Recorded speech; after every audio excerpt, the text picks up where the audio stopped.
దేవుడు చాలా సార్లు మనల్ని చిన్న చిన్న విషయాల్లోనే పరీక్షిస్తాడు. స్తోత్రం చెప్పండి, హల్లెలూయా. పెద్ద పెద్ద పరీక్షలు దేవుడు పెట్టడు. కొన్నిసార్లు కొంతమంది అనుకుంటాం నా భక్తికి చాలా పెద్ద పరీక్ష వచ్చేస్తుంది అనుకుంటాం, కానీ ముందు దేవుడు చిన్న చిన్న విషయాల్లో నేను ఏం చేస్తాడు, ఆయన చిన్న చిన్న విషయాల్లో నేను పరీక్షిస్తాడు. మోషేను ఫరో దగ్గర పంపించినప్పుడు దేవుడు అన్నాడు, మోషే నేను నీతో ఉన్నాను అని రుజువు చేయడానికి నీ చేతిలో ఉన్న కర్ర కిందేయమన్నాడు. ప్రభా ఇది కూడా పెద్ద పనే అని అనుకోలే మోషే.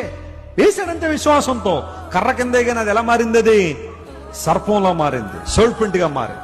మళ్ళీ వెళ్ళి పట్టుకోమన్నాడు, తోక పట్టుకోమన్నాడు.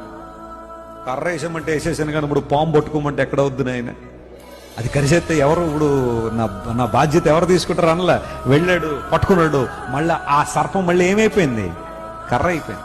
నీకు అప్పగించబడిన చిన్న విషయాల్లో నువ్వు నమ్మకంగా ఉండగలిగితే దేవుడు నీ గుడారపుత్రాలను ఏం చేస్తాడు, ఆయన